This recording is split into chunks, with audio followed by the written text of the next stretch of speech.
கடுகு, உளுத்தம்பருப்பு, சீரகம், மிளகாய் வத்தல், கருவேப்பிலை போட்டு தாளிக்கிறோம். எதுக்காக அப்படின்னு பார்த்தா கோஸ் கறி பண்ணுறதுக்கு. அதோடைய பச்சை பட்டாணி போடுறோம். கோஸோட வாசனை போகிறதுக்காக கொஞ்சம் ஒரு ஸ்பூன் இஞ்சி,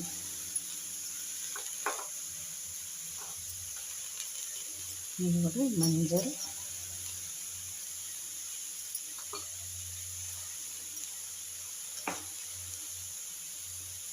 தேவையான உப்பு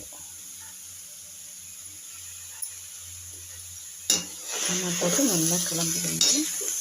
நல்லா வெந்துருச்சுன்னா தேங்காய் போட்டு இறக்கிடலாம். வேகலைன்னா கொஞ்சம் தண்ணி தெளிக்கலாம்.